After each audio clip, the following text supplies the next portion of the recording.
જે નગરીને આપણે સંસ્કારી નગરી અને સુરક્ષિત શહેર કહીએ છીએ તે સુરતમાં આજે સ્ત્રી સુરક્ષા અને કાયદો વ્યવસ્થા સામે અનેક સવાલ ઊભા થયા છે। સુરતમાં અલથાણ વિસ્તારમાં એક સગીરની છેડતીની ઘટનાએ સમગ્ર શહેરમાં રોષની જ્વાળા ભભકાવી દીધી છે। આજે જ્યારે પોલીસ આરોપીને ઘટના સ્થળે રિકન્સ્ટ્રક્શન માટે લાવી ત્યારે સુરતની જનતાનો સંયમ ખૂટ્યો અને પરિસ્થિતિ રણમેદાન જેવી બની ગઈ।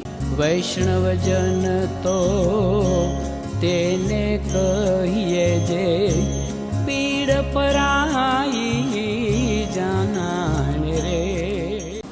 નમસ્કાર, હું છું અબુઝર અને તમે જોઈ રહ્યા છો નવજીવન news.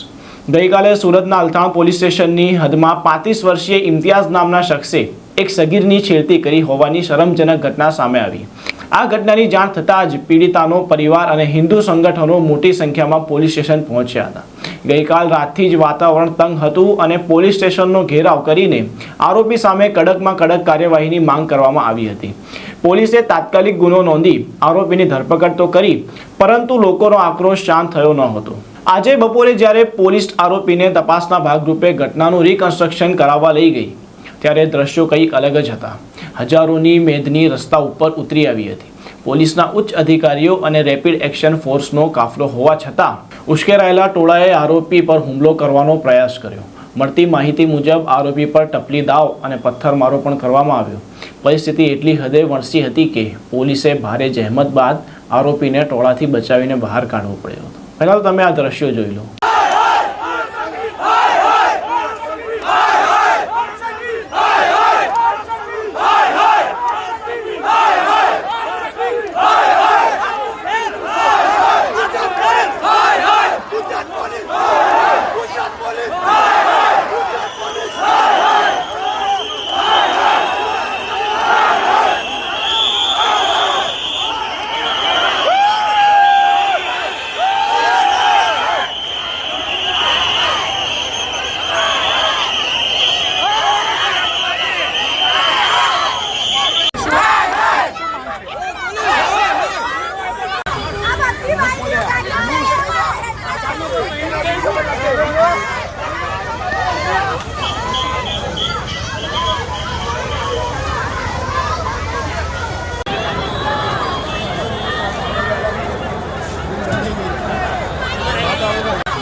Gujarat police Gujarat police जिंदाबाद गुजरात पुलिस जिंदाबाद जिंदाबाद गुजरात पुलिस का लाल कलर की आपने जय जय श्री राम जय जय श्री राम।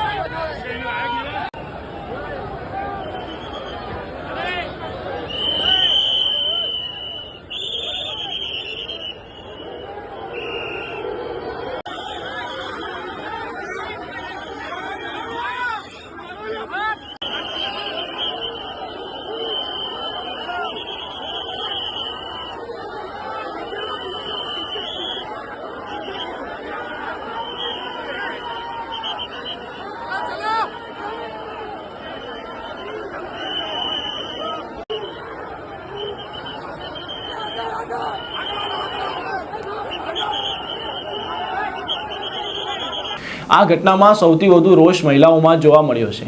મહિલાઓએ રસ્તા પર ઉતરીને ન્યાયની માંગ કરી અને પોલીસ પ્રશાસન તેમજ ગૃહમંત્રી વિરુદ્ધ ઉગ્ર સૂત્રોચ્ચાર કર્યા।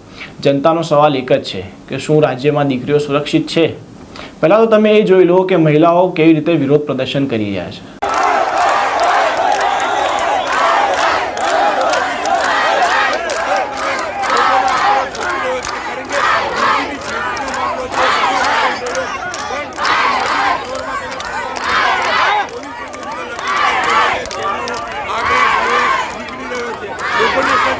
બે આરોપીને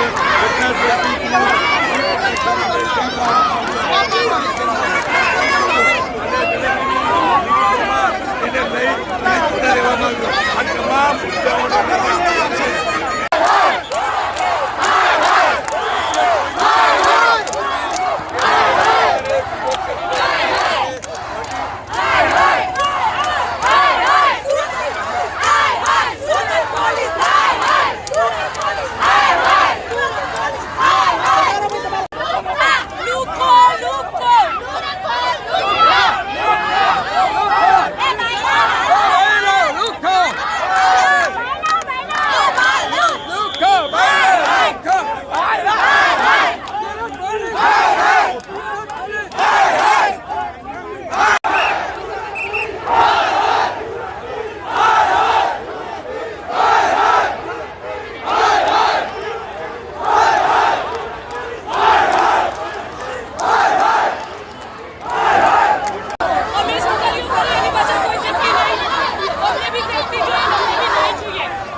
આ બનાવમાં માત્ર કાયદાકીય જ નહીં પણ રાજકીય ગરમાવો પણ જોવા મળી રહ્યો છે.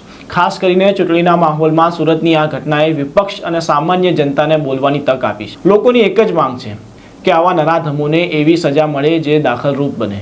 આ ઘટના અંગે આપનું શું માનવું છે? શું કાયદાનો ડર ઓછો થઈ રહ્યો છે? કોમેન્ટમાં ચોક્કસ જણાવશો.